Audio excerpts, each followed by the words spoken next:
Revere. Stop!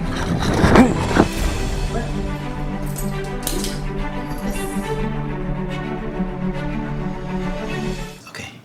Alright, how's it going? This video is going to be nice and short because I don't feel like I'm going to be able to cover everything. So if you have any questions, just contact me and let me know. The whole idea of this video is just to debunk some issues that a lot of people believe when it comes to remote collars. Now, if you've seen my videos when it comes to behavioral modifications or just training in itself, I love to use the remote collar for most confident dogs and high drive dogs because it's a way of communication. It's like a cell phone, if you will. If they're too far away, say, for instance, with my Kaiser back then, he could be literally hundreds of yards away, and at 2 a.m. in the morning, and I'll press the vibrate to call him back without having to wake up the neighborhood. I trust him that much because of the remote collar training. I know in the state of Texas where I live, there is a leash law. So my way around the leash law when it comes to a high drive dog that needs acreage to run is to use the remote collar. It's the better of two evils, if you will. I don't consider remote collar evil. It's just the fact that I don't use dog parks, and if I do, it's for certain specific scenarios. I like, sometimes dog parks end up being a fight club for dogs, if you will. So I use those areas for test.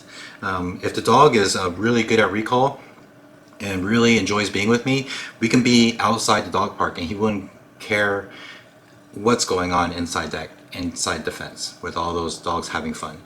My dogs rather have playtime with me, and that to me is a successful relationship. So, and with that relationship comes the remote collar. So here we go.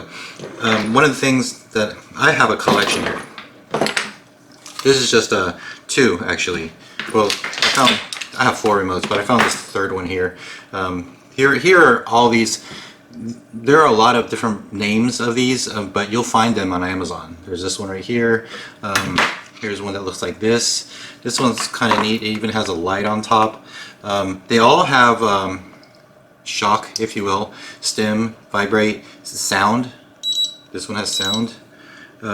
Some of them, like this one, even has a 2-dog option. So if I press that, I can control 2 collars. So when you see all the specifications on Amazon and all those reviews, it looks great. It does. But I guarantee you, I will never use these. And they do say they're waterproof and everything. I would have to take these apart to test, but I can just tell by the weight that the plastic used in this and the plastic used on the ones I use. This is the Educator, a fancy version. I don't recommend this, but I recommend this brand, Educator and Doctra. I'm sure there's other ones like Sport Dog and maybe Garmin. Haven't tried that yet, but you know, it's a expensive, popular brand. But when it comes to the ones on Amazon, made in China, most likely, not that everything made in China is bad, it's just you get what you pay for when it comes to these cheap ones. And they do have high reviews. And they may work for your application, but let me just explain to you why I don't like them, just so you know that I'm not trying to sell you these expensive ones. Besides, I'm not sponsored by them. If you're trying to go on a budget, try to find an Educator, not like this one, but the round ones, the ET300s or something similar, or older Doctras. Try to find this on eBay used. They're still better off than buying these $30 ones. Okay, so first, the most important thing is the collar material. So this is the remote, and the thing on the collar is the transmitter. But this is the expensive one. This is the Educator, made in USA. Take a look on me holding this collar here and how the transmitter is facing this direction. If I turn it this way, there's special prongs or contact points for the stem, and it's supposed to be directly in contact with the neck like this. And the contact is important. If it's not touching, if the contact is subtle and not have 100% contact, then it irritates the skin a little bit. This is the same technology as a TENS unit, transsubcutaneous electronic stimulation or something like that. TENS neurostimulation. If you ever had that done, there are two different kinds of pads they use to stimulate the muscle to help recovery. One of them has that adhesive backing where you take it off the plastic and you stick it on. The other one, you'll use a gel. Now if you don't use enough gel, you'll feel like a tingling and irritation on the skin. So contact is important. So you have to use more gel. Or if the adhesive on the pad is worn, you won't be able to turn it as high as you want without irritating the skin. Now the same goes with this. If this contact point is barely touching the skin, it's going to itch the skin. But if you have a firm contact point, contact to the skin, then it sends the signal and it gives a little bit of a tap, depending on how strong you put the stimulation. But first off, I'm talking about the material of the collar. The material of the collar allows the contact point to be perpendicular straight down onto the skin like this. Now if I pull down on this, you can see that it's straight down. See that? Now with the cheap ones, a lot of times you'll see one made out of nylon. Now take a look what happens. With this one, it's going to flop around. See that? There is no lateral, if that's the right word, lateral support. So when you put it on here, a lot of times it just ends up sideways like this. There isn't a really firm perpendicular contact. See that? See how it just flops over? If I tighten it, it's just going to flop around because this needs to be high and tight. A lot of people that aren't educated with the remote collars don't understand these things. So they buy these and they'll try it and it doesn't seem to work, and they'll crank it higher and higher, and before they know it, their dog's going to yelp and they're going to be scared shitless of these collars. That's why I have this collection here, because a lot of the dogs that needs behavioral issues, when I get to their house, they show me what they've used and I told them to trash it and they just gave it to me. Because after me explaining to them in person, they understand that first off, maybe they didn't have it on right, and even if they did, the contact point, it won't be firm enough. It just flops around. Now this is made out of biothane, the good one. See that? It doesn't really flop around when you have it nice and tight. If I turn it this way, it turns this way. See that? The material is thick. Now here's a cheap one that looks like biothane, but you can tell. Look, it just flops around. This is the cheap material. And here's another one, even worse. See how it just flops around? I mean, I'm sure if you felt this in person, you can tell the difference. It's just this material does not support the contact points, but this one is firm. This one's the good one. See how I can hold it like this and it'll just stay in one place? Now if I did it with this, it just flops over. This one flops over, and of course nylon will too. Alright, now the other thing would be the actual usage of it. Now after, just by seeing the nylon, I'm already not having it.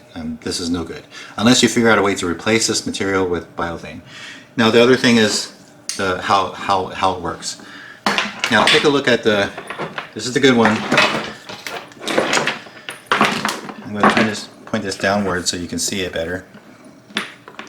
This is already set, so if I press the vibrate, take a look at the way I press this button and how quickly this responds. It's immediate. 1, 2, 3, 4, 5. 1, 2, 3, 4, 5. And if I hold it,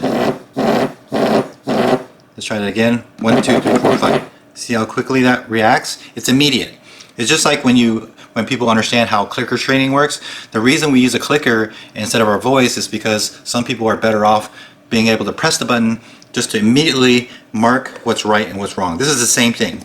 We use this as a way of communication. So if they're doing something right, I'll click the vibrate immediately. Now here's the other one. I need to figure out which one goes to what. I think it's this one. This one, okay. Now here's this one. This one has an auto off, so I need to turn it back on. Now, see that? Now if I press this real fast, there's like almost a 1 second delay. Now, if the dog already did something, if you have a hyper dog, they live per millisecond. If they do something right, you're not going to wait half to 1 second to mark what's right. Now, if I press this 5 times, I only got 1. There's 2 right there, out of 5, compared to this one. Not that I would ever press it 5 times in a row. It's just a reaction.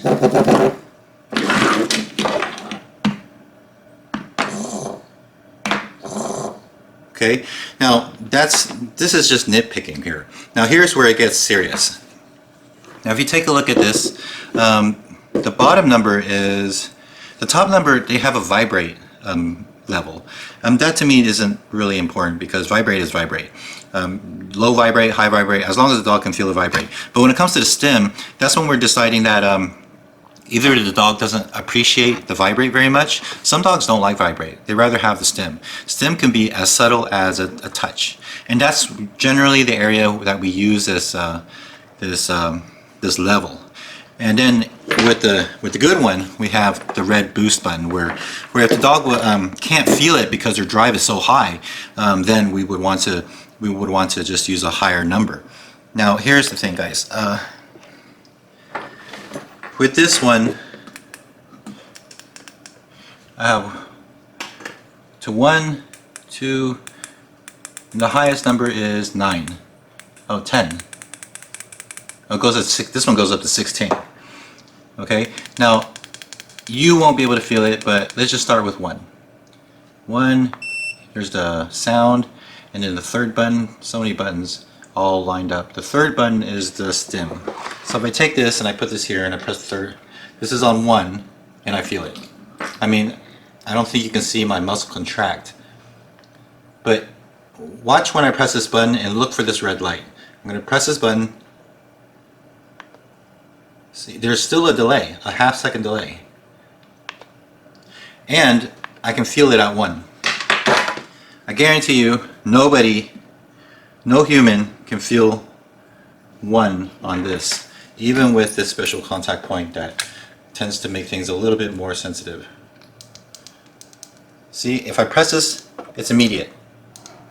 You see the red light on the transmitter. My cat is always in the way. If I press it, it's immediate. And I feel nothing, absolutely nothing. Nothing on 1. The expensive ones like Doctra and Educator have multiple numbers. This one, I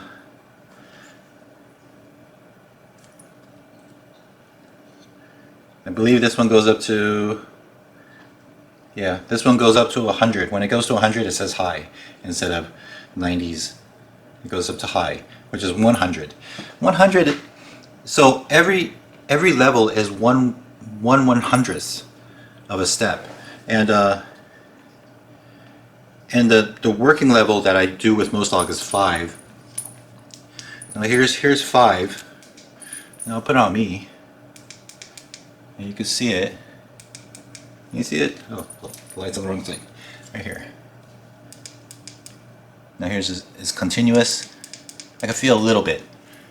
Now I'm not going to try this on 5 because it's already the 5 on this, on the good one, is lower than the level 1 on this one that's delayed, and it tends to fade. This is immediate. It has a slow in, slow out, and this one has like a punch and then a slow out.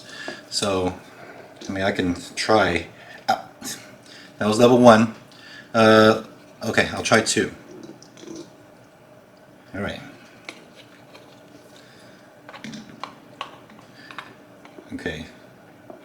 I'm already a little sweaty, so the contact should be pretty good here. So here's 2. See, I don't know if you guys saw that, but if I press the 2 here, I'm going to press 2, and hopefully you can see the delay is literally the delay is 1 second. I don't know why. It actually got slower as the level went up. Maybe it's coincidence. There's a delay, and level 2 is probably equal to this one's.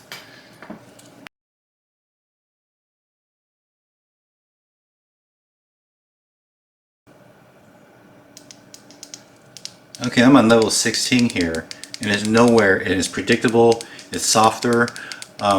I think I would assume that if I went to 20 on this, it would feel like that one. Except, I mean, trust me when I say I've used this on high, this just for fun, and it's you know, it's not fun, but it's uncomfortable. This one on high packs a punch. So yeah, maybe that's what a shock collar feels like. But this one is not the same kind of shock. That's why I call this, well, I don't like you saying shock because people are too stigmatized by that word. It's a stim. It's stim and vibrate. And there is a difference, guys. So yeah, I'm going to leave it at that. It's already long enough, but you get the idea. The cheap ones are not predictable for many reasons. The material of the collar, the amount of material, the type of material, and the usage. There's a delay. The stim is different. Yeah, I don't recommend this just because of that. And of course, these come with, the Educator has one of the best warranties. If I call in and I say that something's acting weird, send it in and they'll make sure that it works correctly.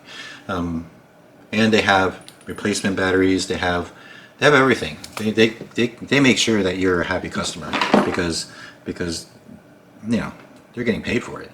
So I think that's enough. Just let me know what you think.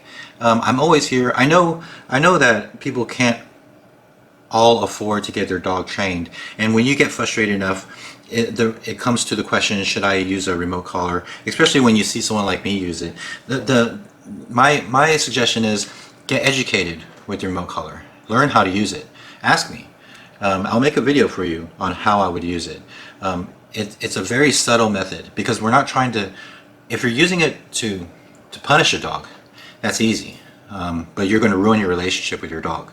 If you're using it to try to communicate with them and try to benefit your relationship with the dog, that's where it gets difficult. That's the whole reason why the remote collars are banned in several countries. The Animal Welfare Act.